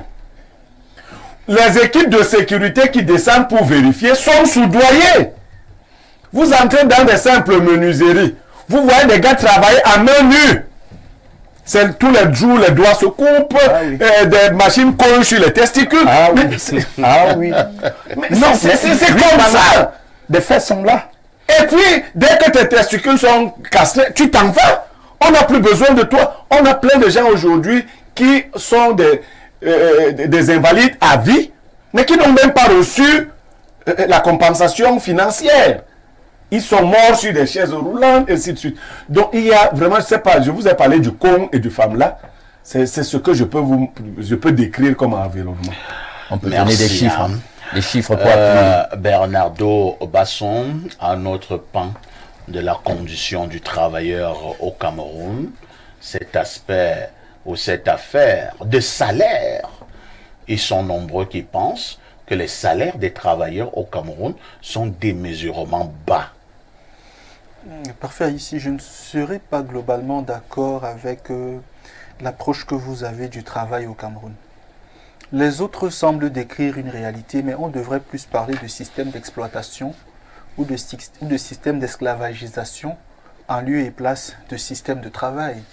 Parce que malheureusement au Cameroun, il faut noter que ce qui est mis en place et qui ressemble à un environnement de travail est plus un système d'exploitation de l'homme par l'homme, déjà décrit par certains philosophes. À l'évidence, qu'est-ce qu'on peut constater? je vais peut-être supplanter Alain Douk. Au Cameroun, sur le plan juridique, la question du travailleur est solidement encadrée par les textes. Le Cameroun a ratifié par exemple la Convention 81 sur l'inspection du travail de 1947. Sauf que de nos jours, l'inspection du travail n'a tellement pas de moyens de coercition ni de moyens de pression sur les employeurs véreux qu'elle ne peut pas solutionner durablement les problèmes des travailleurs. Encore que le Code du travail au Cameroun est assez loquace et assez exhaustif sur plusieurs questions. Tenons par exemple la question des employeurs liés par des contrats à durée indéterminée. On vous dit que pour licencier un tel travailleur, il faut un préavis. Sauf que chez nous ici, comme les autres le disaient, vous êtes employé à titre indéterminé par un CDI, mais votre patron vous licencie comme il veut. Quand il veut, sans préavis, vous savez comment, vous ne prétendez à rien. Bernardo, Oui. vous savez comment on recrutait nos parents avant, les colons? Non. Mon père m'avait montré son acte de recrutement. J'ai pleuré pendant 2 jours. Voici ce qui était écrit. Ouais. Les indigènes dont les noms suivent sont recrutés à titre précaire et essentiellement révocables. C'est du mépris à l'école. Est-ce que vous entendez parler Mon parfois père ici? me l'a montré. Oui, mais c'est la réalité aujourd'hui. La réalité Voilà. coloniale. Elle est toujours On dit elle est les là. indigènes Les indigènes dont les noms suivent sont recrutés à titre précaire et essentiellement révocables. Ils n'ont pas vocation à voir comprenez quelque Et chose. toi, tu as dans le papier là, tu vas jubiler. Puisque parfait ici, nos milliardaires sont éduqués à l'école occidentale, nos employeurs, et donc à l'école esclavagiste, ils ne font que faire perdurer le système. Parfait ici, prenons quelques chiffres. Au Cameroun, 90% des travailleurs sont dans le secteur informel. C'est documenté. Non, c'est clair. 11 millions de Camerounais vivent avec moins de 814 francs la journée. Il dit bien. Donc, environ 37,5% de la population camerounaise Environ $1. voilà, vit avec moins de 814 francs la journée. Vous avez plus de 20% de la population camerounaise, des jeunes de moins de 25 ans qui travaillent. La rémunération moyenne des personnes qui peuplent le secteur informel est autour de 83 000 francs CFA mensuels. Au Cameroun, le SMIG est à 43 000 et un peu plus. Vous comprenez que la condition du Il vient travailleur même de subir camerounais une augmentation. Dans un contexte comme le nôtre, est-ce que c'est une Il était à 36 augmentation? 000. au Cameroun, Donc justement, maintenant, il a 43 000. et quelques Le choses. ministre Grégoire a reconnu que c'est une avancée. Non, c'est pas une avancée si on tient compte du Il a dit que ça va encore des monter. prix sur le marché. Donc il faut d'abord dire fêter sur les 43 000. Non, mais attends. Il y avait quoi avant? Donc, la vérité est que parfois ici, que ce soit sur le plan juridique, que ce soit sur le plan social, que ce soit sur le plan économique, le travailleur camerounais est un esclave des temps modernes. Et le gouvernement, malheureusement, ne semble pas prendre acte de cette situation. Parfait, parfait. Avant, il faut dire Alain? ceci. J'ai entendu dire tout à l'heure que le code du travail Oui. camerounais traite un tout petit peu le camerounais comme un prince. Je dis c'est archi C'est pas faux. ce que- non, c'est pas ce Parce que- que le code en question du travail de 92 a été conçu dans le contexte de la crise de la dette des années 90. Et là, le capitalisme était en train de tout détricoter. On a pris le travailleur camerounais et on l'a jeté en pâture comme ça devant l'employeur. Vous êtes là, vous êtes précaire, vous voulez un travail, et on vous dit que c'est vous qui négociez avec l'employeur. Mais vous êtes déjà Fragile. vous êtes fragile, vous êtes à sa merci. Maintenant, étymologiquement, vous allez remarquer un truc. Lorsqu'on parle du travail, on vous dit que étymologiquement, ça vient du mot tripalium, qui en lui-même est une espèce de trident, voilà, un instrument de torture. Mais quand vous réfléchissez, ça c'est ce qu'ils veulent qu'on retienne, pour nous faire comprendre que sur les lieux de travail, les lieux professionnels, c'est normal qu'on esclavagise des gens, qu'on les traite servilement, qu'on les maltraite, qu'on les torture. Ils essayent subliminalement de nous rentrer ça dans la tête. Mais quand vous poussez la réflexion un peu plus loin, vous vous rendez compte que non, dans les étymologies un peu plus profondes, le travail n'était pas considéré comme de la torture, parce qu'il y a des activités de l'esprit qui épanouissent, qui élèvent. Tout ça, cette activité créatrice de l'esprit, entre aussi dans le travail et doivent être un facteur d'épanouissement et d'élévation de l'homme. Voilà comment ils nous prennent dans leur jeu.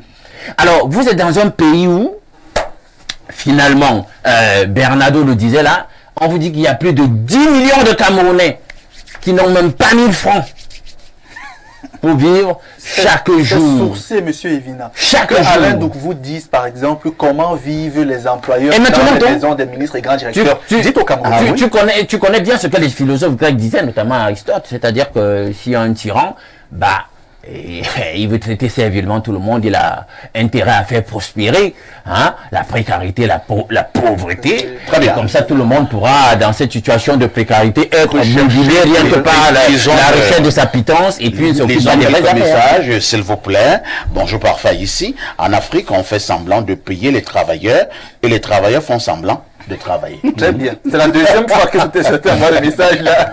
C'est Marcel Boni hein, qui envoie le message.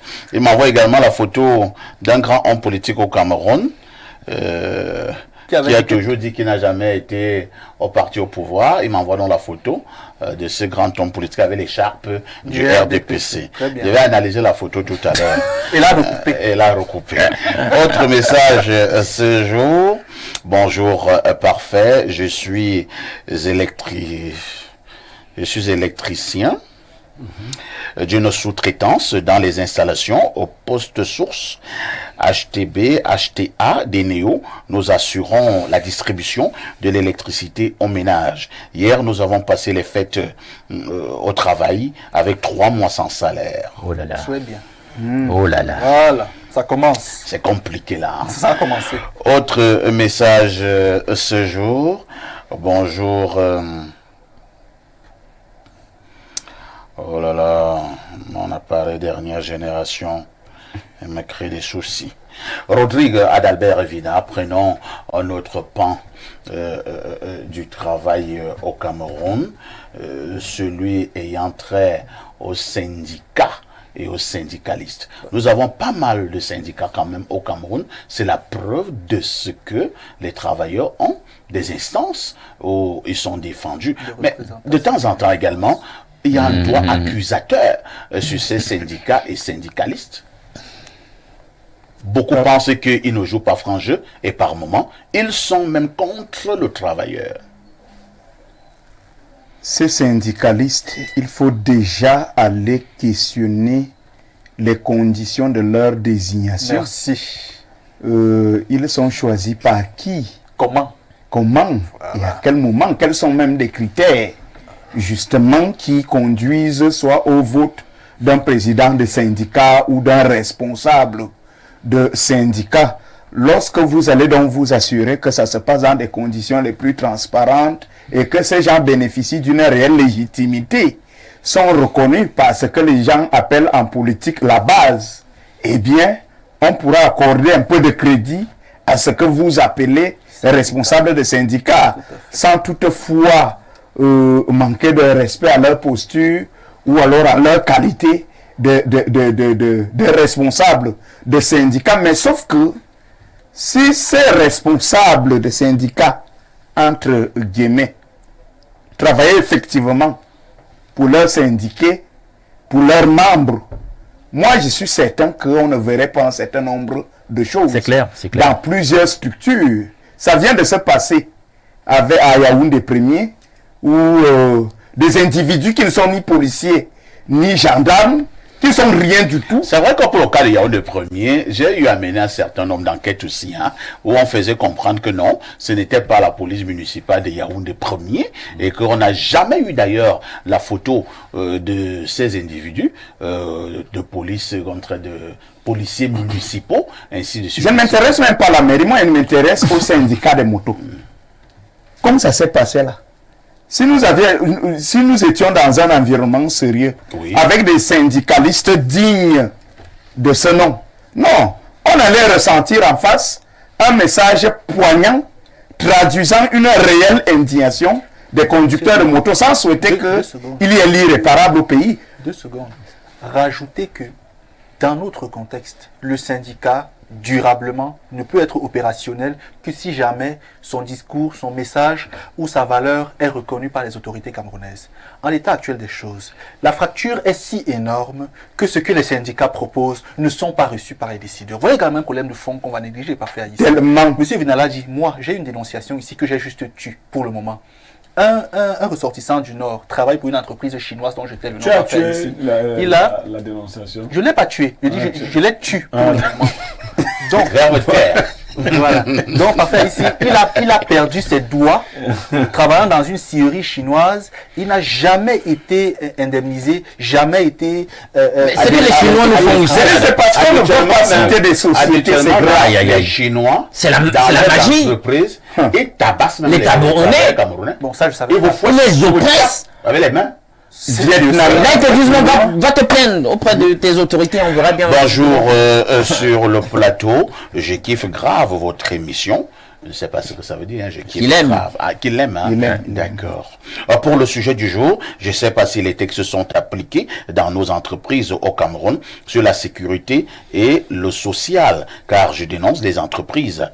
Bon, ici, certaines entreprises, vous comprenez que je ne peux pas lire, je ne peux pas donner le nom de vos entreprises-là.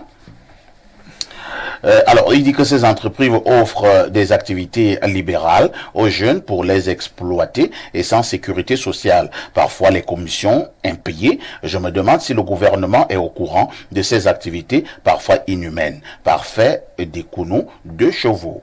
Autre message ce jour, nous prenons celui-ci. Alors, bonjour, parfait.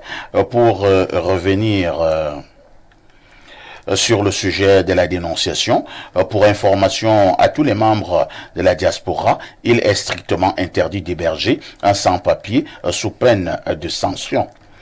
Autre message ce jour, que dit celui-ci?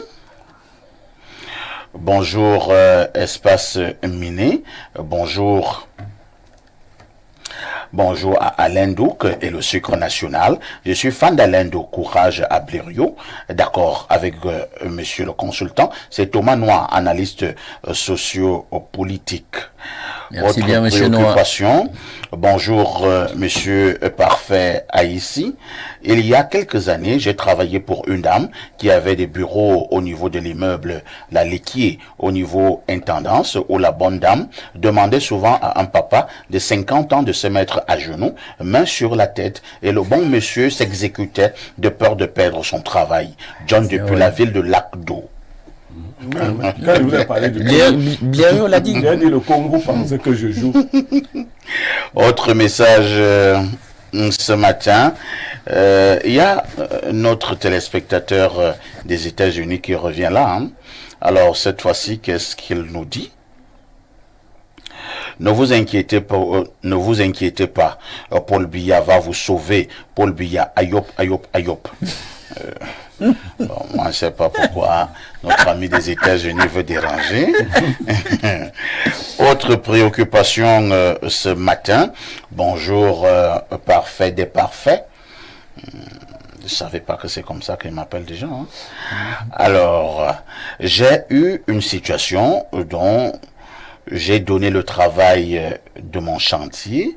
J'étais venu en vacances au Cameroun, au chantier. Les gars travaillaient sans accessoires de sécurité. Je devrais lui donner le reste de son argent, mais je n'ai pas donné. J'ai exigé ses accessoires, sinon je ne paye pas. Il a acheté et je lui ai donné son argent. C'est Madame Kaiser. Peut-être que vous voulez parler de votre chef chantier. Enfin, ici, Kaiser, d'abord, en allemand, n'est pas loin de désigner l'empereur, l'homme fort. Donc, la madame, c'est une vraie femme. Ça, c'est femme. Si elle est même célibataire, on peut même causer. Parfait. Oui. L'aîné Blériot a dit quelque chose tout à l'heure, citant Marx. Prolétaires du monde entier, unissez-vous. Mais vous allez vous rendre compte que cette dynamique de l'unification est même rendue impossible politiquement parlant. On met une mécanique qui la rend impossible. Dans notre droit, je parle sous ton contrôle, le code pénal camerounais réprime dans un de ses articles la grève pour raison économique. Vous le saviez? Donc, si vous êtes maltraité en entreprise, Blériot dit, comme je suis maltraité, mais il y a tel aspect Non, je suis très sérieux quand je vous le dis. Faites attention. Vous savez, les conventions internationales ont valeur supralégale et infraconstitutionnelle. Le truc, c'est quoi? Le droit Moi, de grève, j'étais surpris. Non, le droit de grève, par certains de nos textes, je vais être subtil, peut être encadré ou limité. Mais les conventions internationales ratifiées par le Cameroun autorisent les travailleurs à grève. Et donc, regardez, l'article en question dit que quoi? Si Blériot a un souci en entreprise, il n'est pas en droit de me contacter moi, donc toi, un Basson ou quiconque, pour se mobiliser dans l'intention de l'employeur a la possibilité de manipuler au Cameroun le droit. Il va parler de conspiration. C'est-à-dire que dès que Niamey appelle Basson et Vina, sauf que là c'est dans le code pénal. Il y a conspiration. Vous savez que pendant la grève là, pendant les périodes chaudes en 2008 là, il avait été interdit d'avoir des regroupements de plus de 4 personnes. Le droit d'attroupement aussi, l'attroupement interdit aussi un des articles dans le code pénal, l'interdit, tu le sais bien. Bonjour, parfait, le plus chaud du plateau. Ah bon? Merci, merci pour ton proverbe qui dit les ingrats ne pensent pas au lendemain. Non, c'est un téléspectateur qui l'a dit. Moi, j'ai juste répété. Ça me donne la force par rapport à ce que je travaille en ce moment. Je vis avec un Vok Manga depuis des années. Comme il travaille déjà, c'est la vie de débauche qu'il mène maintenant. Je ne suis plus rien. Ce sont les femmes de dehors qui sont quelque chose. C'est son arrivée comme ça de la fête du travail depuis hier. Mais il vit encore chez soi, il a déjà un travail. Ça veut dire que chez eux, la fête a duré. Faut comprendre ça. Blériot Niamey, un dernier mot sur les inspecteurs du travail. Au lieu de défendre habituellement les travailleurs, ils sont plutôt des grands amis des employés. Ah oui, il faut qu'on se doyer. Parfait. Dans la Bible, on disait donner à Dieu ce qui est à Dieu et à César ce qui est à César. Un savant camerounais, Joseph Ngoué, pour ne pas le nommer, a vu que nous avons donné à César ce qui appartenait aussi à Dieu. La fraude corrompt tout. Nous sommes une société hyper corrompue et les employeurs savent quand tu vas te plaindre que eux ils vont causer avec l'inspecteur. Mais c'est méchant, Blériot. Mais nous sommes Je prends un exemple. C'est la société de l'iniquité. Un employé revendique peut-être 500 000 de son employeur à arriéré de salaire. Il revendique 500 000. Oui. Mais l'employeur est prêt à donner à l'inspecteur du travail 1 million pour piétiner le dossier. C'est pas ça la méchanceté. Non, c'est de la méchanceté. Non, c'est la volonté de puissance. Oh là là. Voilà. Il faut montrer à l'employé que nous sommes puissants. Et que, en fait, ce n'est pas seulement pour les 500 000. Un message. Les autres vont retenir qu'on ne peut rien contre lui. Il est intouchable. Mais toi qui condamnais, un jour, tu seras condamné. Dommage. Merci à Rodrigue Adalbert Regina qui était encore là ce matin. Alain Douc, le blanc du plateau, était aussi là. Merci à Pierre Blériot qui restera mon consultant. Bernardo Basson, notre invité permanent. C'est la fin justement de ce programme. Et vous avez justement au bas de l'écran, vous pouvez taper Espace Miné ou Libre Expression. Ce sont là nos pages Facebook. Et maintenant également nos pages YouTube. Donc dorénavant, voilà les adresses que vous pouvez avoir pour nous avoir justement en live. J'espère que vous avez retenu. Tapez Espace Miné, Libre Expression. Tapez sur Facebook, mais également sur YouTube. Et là, vous pouvez nous avoir en live. Vous aurez également le journal de la mi-journée tout à l'heure, dans très exactement 7 minutes. La rediffusion de ce programme, c'est tous les soirs à partir de 22h30. Avec tout ceci, que faites-vous encore ailleurs?